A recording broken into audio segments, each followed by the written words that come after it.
rich rainforest, in a land flowing with oil and gold. Hear the clatter of groundnuts, hear the whispering palms, see the towering cocoa trees. We are Nigeria.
Hello and a very warm welcome. This is the news on Enter International. My name is Justin Bemuyan. Here are the top stories. President Muhammadu Buhari arrives Japan ahead of TICAD 7 conference to present Nigeria's position. Nigeria canvasses diplomatic and operational strategies to improve regional economy. Plus, a federal high court dismisses suit challenging APC intention to adopt indirect primary to elect its gubernatorial candidate in Kogi State. Thank you very much for joining us. President Muhammadu Buhari is in Yokohama, Japan, ahead of the 7th Tokyo International Conference on African Development, TICAD 7. State House correspondent Adamu Sambo reports that the president is attending the conference for the second time, having participated in TICAD 6, hosted by Kenya in Nairobi 2016. Accompanied by the governors of Borno, Kwara and Lagos states, arrived Hanade International Airport, Japan at about 8 o'clock Monday evening local time. On hand to accord him a befitting welcome was a high-powered Japanese government delegation led by a special TICAD envoy, the Nigerian ambassador to Japan, Professor Muhammad Ganayisa, and the Minister of Foreign Affairs, Geoffrey Onyama.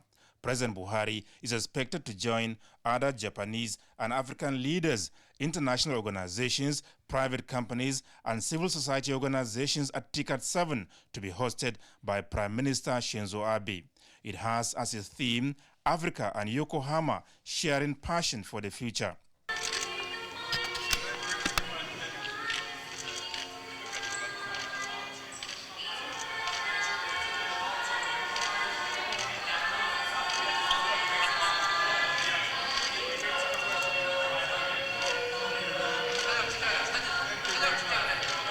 TICAD is about African development, collaborating with Japan. Therefore, if there's so much development deficit in Nigeria and we find a country like Japan wanting to help Africa, Nigeria should then just benefit from that kind of initiative. So it's very important for President Buhari to be here. In fact, I think any African leader who is not here is dealing his country a bad card. He's expected to address the conference at plenary on Thursday. Yes. What will he be telling participants? Well, he first is going to review TICAD 6 and the advantages Nigeria has got, and then lay an agenda on the table on what can be done for Nigeria particularly during and after TICAD 7. If you look at TICAD 6, 30 billion was advanced to Africa. And then there were some others apart from that, another 20 billion, another 500 billion and all that. So it's open for whichever country is interested. Formed in 1993, TICAD provides an open forum that generates innovative discussions amongst various stakeholders on African development. I'm more concerned about where I have comparative advantage, which is agriculture. And agriculture here is well advanced, and there is so much that we can tap to benefit our people back home.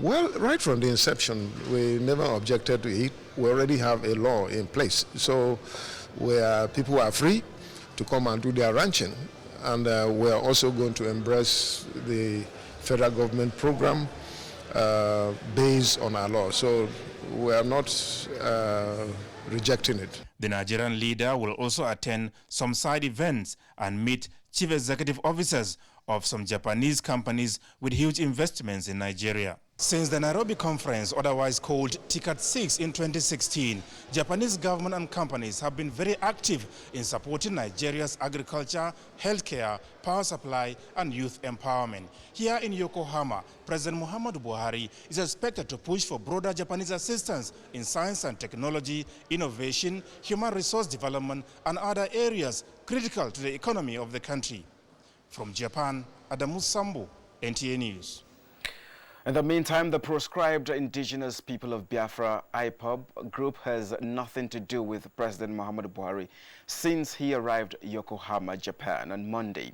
In a statement by the special advisor to the president on media and publicity, Femi Adesina urges Nigerians at home and in the diaspora to disregard concocted stories backed with spurious visuals of any protest or harassment of the president and his team. Adesina maintains that it is the stock in trade of hate mongers who do not realize that the rest of Nigerians have left them far behind.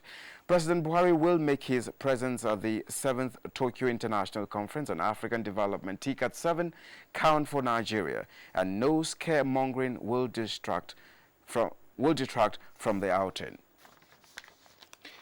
Nigeria is spearheading adoption of common political, diplomatic and operational strategies for African countries to positively impact on the economy of the sub-region. Minister of Transportation Rotimi Amechi at the opening of West and Central Africa sub-region in Abuja feels that is the way to go. Oyinaya Kaluoka reports. Currency adjustments, congestion surcharge or war risk surcharge are maritime jargons referring to additional charge or payment which key players in the sector said has become a major challenge hindering the development of the maritime industry in African countries. Increase Uche is one of the participants from 13 West and Central African countries attending the Maritime Summit. He laments on how these problems have led to low trade among African countries. There is no businessman that will encounter losses and still remain in business. So the impact is enormous. It's also important that we come together in order to tackle this situation. If we don't, the spiraling cost of transport costs is threatening the national economies of our respective countries. Presenting the Vice President's message, Minister of Transportation Rotimi Amechi charged African countries to unite in checking the trend, pointing out measures Nigerian government have put in place to address some of the challenges. In 2018, Nigerian Shippers Council harmonized the tariff nomenclature for local shipping charges in Nigeria, established a sustainable framework for future review of tariffs, and establish standards of service for all container terminals in Nigeria. The summit is seen as a major step towards addressing the issue of surcharges in African seaports, as experts from the Global Shippers Forum and Union of African Shippers Council brainstorm to come up with suggestions. Oyinaya Kaloka, NTA News. The Federal Ministry of Science and Technology has set in motion activities to drive the target of its policies, which will be channeled towards ensuring that the objectives of the present administration to grow the economy have a transparent administration and secure the nation are achieved. Dr. Ogbonayonu and the Minister of State, Mohammed Abdullahi, in a meeting with supervising directors of the ministry and directors general of agencies under it, rolled out this new policy thrust as contribution to nation building. The ministry, now lucky to have two ministers to oversee its affairs, they pointed out, underscores the focus of the federal government in terms of science, technology and innovation. The focus of the federal government, I think, is to see how this ministry can drive the process of innovations and technology-driven economy. The world over, everyone knows it is technology that drives economies of most nation states. It is technology that drives the security and welfare of most nation states. So we are in a vantage position to leverage on this understanding and ensure that this ministry takes its rightful place in the Committee of Ministries. The President also promised that we will be able to move 100 million people out of poverty in the next 10 years. This is a promise that the President made, and this is a promise that he will keep. And the Federal Ministry of Science and Technology will make very important contributions in ensuring that this promise is realized. That it was imperative for the ministry to exercise oversight in other ministries to ensure that there is harmonization, coordination, and a well-directed focus on energy to be championed by the ministry. It is just 3 days to the APC party primaries for Kogi and Bayelsa states. Amiogidi takes us Festus Okoye, the INEC National Commissioner for Information and Voter Education.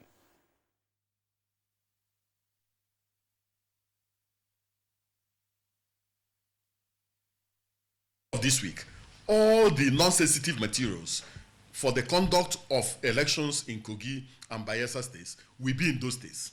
And in relation to the sensitive materials, we are also working on the sensitive materials. And we are going to make sure that all the sensitive materials arrive all these states on time. For Kogi State, we are going to have and train at least 16,139 election officials for the conduct of the elections. And for Bayelsa, we are going to train nothing less than 10,063 election officers to conduct the elections in Bayelsa. And for Bayelsa State, you know that almost 5 of the local governments are riverine. So we are also making arrangements for the hiring of gunboats that will protect our election officials and our election materials on the high seas. We are going to transmit the results of the elections in Kogi and in Bayelsa states manually in accordance with the provisions of the law. In the meantime, the Federal High Court sitting in Abuja this Monday dismissed a suit challenging the decision of the All Progressives Congress to adopt indirect primary for nominating its candidate for the forthcoming November 16, 2019 governorship election in Kogi State. The presiding judge, Justice Taiwo, who gave the ruling, upheld the preliminary objections filed by the APC challenging the suit. The court was of the opinion that the suit has been statute barred, hence the court lacked jurisdiction. Justice Taiwo also dismissed the suit against Abdullahi Bello-led Kogi State APC Executive Committee. The role of investigators and prosecutors in combating crimes and ensuring speedy justice delivery has again been on the spotlight as the National Judicial Institute organized a training with emphasis on interagency synergy in order to promote efficiency in the justice sector. It is often said that for a society to understand criminality and abate its wave, there is need for interrelationship between all parts of the criminal justice sector.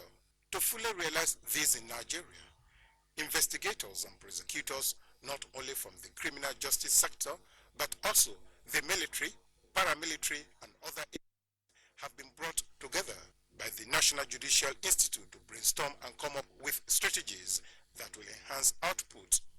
Focus here is on cooperation between prosecutors and investigators to influence law enforcement in the reduction and prevention of crimes in the country. A prosecutor relies absolutely on the information of the investigator, so they work hand in hand. Nigerians will expect to see a new investigators and prosecutors to bring to justice those who are actually prone to crime, and also those who are innocent will be made to let loose from the hook. It's important that all agencies involved in investigation and prosecution get to synergize and we share ideas and information. You're watching the news on NTR International, reaching you from Abuja. The news continues in just a moment. Hey, you! And are you how they talk to? I sabi you now. It's in day your mind, Abi. The person with them go help us. Baba Toros and Shangalo. Oga Legova, Mr. Sabi. And you know if we carry last for this one. A spear into the top corner.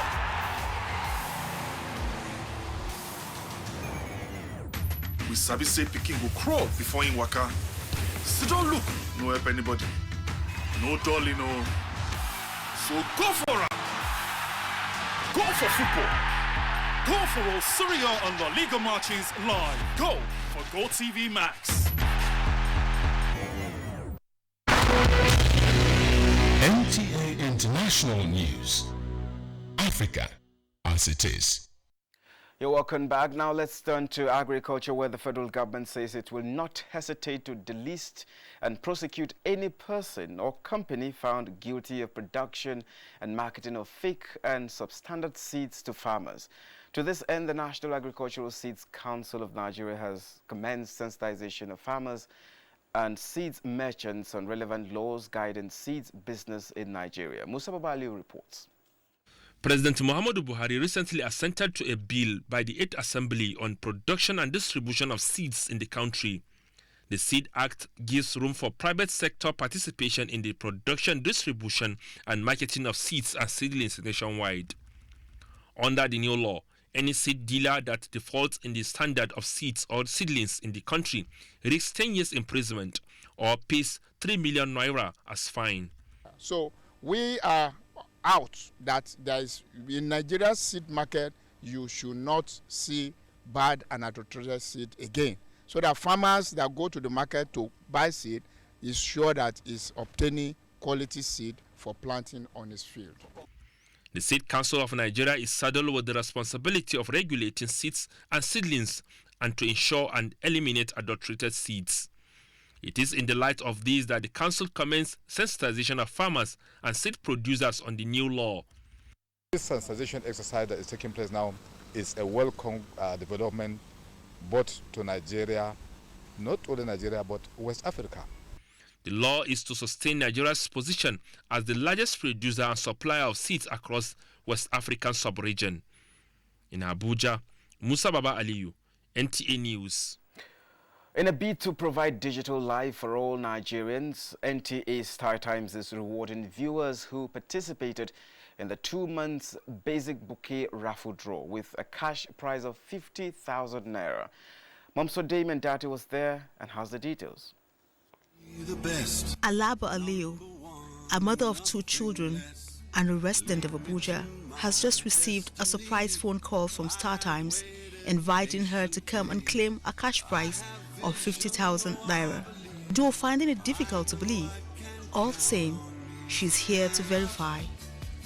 True, she meets other recipients who also got the surprise packages. Stand up for the champions, for the champions. I saw an advert on TV to recharge for 2 months. Then I did that. 2 pieces coming up at least. So you go for that. I received a call from their customer care in Lagos that I'm one of the lucky winners of 50,000 naira cash. I said, wow. I didn't believe it because we know what is going on in the country. and that is it. And here am I. The program is for kids, and so it has to go especially for them too. And I wish they should keep it up. That is the reward awaiting subscribers who choose to use StarTimes and participate in the ongoing 2-month bouquet raffle draw. Once you recharge 2 months basic bouquet, you automatically qualify for the promo. This promo is meant for kiddie channels, so to encourage kids at home to watch our content, kiddie content, Jim Jam, and so on, so that within the period of the holiday, our kids at home will not be bored, so to say. Of course, for them to support their children's school fees, maybe, okay, some of them, maybe their kids are in boarding school. Of course, with 50,000 naira, at least you'll be able to do 1 or 2 things. You know, and if you're lucky, you can win as many times as possible. Other packages, including children's school packs, among other goodies, are awaiting to be won. Momso Damien Ati, NTA News. And now for stories trending in the financial sector, over to Musa Babaliu. Nigeria's Minister of Finance, Budget and National Planning, Zainab Ahmed, says the country's economy has recorded consecutive growth in the last 4 years. To further grow the economy, in addition to focusing on the economic recovery growth plan, the minister says linking budget with plans will be prioritized to mitigate infrastructure deficit. The borrowing level has reduced slightly, but when you look at the one that we're working on now, it is still further reduced. Our debt to revenue ratio is a very healthy one, but because revenues are underperforming to the extent that 2018 revenue closed at 55%, we're under a very significant fiscal strain. In the meantime, the Minister of Agriculture and Rural Development, Sabo Nonono, says the government will strengthen the agri-research institutes to enhance growth in the agricultural sector of the economy. The minister says the government's agenda is to refocus on making the agricultural sector the hub of economic growth in Nigeria. It's something that is very crucial to this country, and it's something that is very important to our internal security. And whatever we do to promote that is absolutely necessary. And the Nigerian stock market closed flat this Monday at minus 95.31, representing 0.34% loss. Musa Baba Aliyu, Business News. And next, Ilyas Wali Yakubu is our guide on stories on the foreign scene. Glad to have you join me on this segment of the news. The Democratic Republic of Congo has announced a coalition government 7 months after the inauguration of President Felix Tshisekedi. Mr. Tshisekedi won the bitterly contested election in December, marking the first peaceful transition of power since DR Congo gained independence from Belgium in 1960. Since coming to power, President Tshisekedi has agreed to work with the party of former President Joseph Kabila. He said, and I quote, "The government is finally here. The president has signed the decree and we will begin work soon." A state of emergency has been declared in Sudan's Red Sea states after ethnic violence left at least 16 people dead.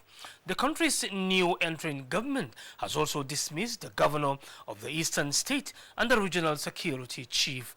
It is not clear what caused the clashes, which raged between the Bani army and Nuba groups in the Port Sudan. Sudan has recently emerged from a month of turmoil with a power-sharing agreement between civilians and the military, following the ousting of its longtime leader Omar al-Bashir. A Hong Kong police officer fired a gunshot during protests on Sunday, the first time a live round has been used since demonstration broke out in June. Images show several other officers also pointed guns at protesters who were charging at them with sticks and poles. That's it on the segment. My name is Ilyasu Ali Yakubu. The news continues. And now talking sports, the International Tennis Federation announces dates for the 2019 Lagos Tennis Open Championship. Olumide Oguntola has these and latest results from the ongoing African Games in Morocco. In basketball, Nigeria defeated Mali 21-20 to win the gold medal of the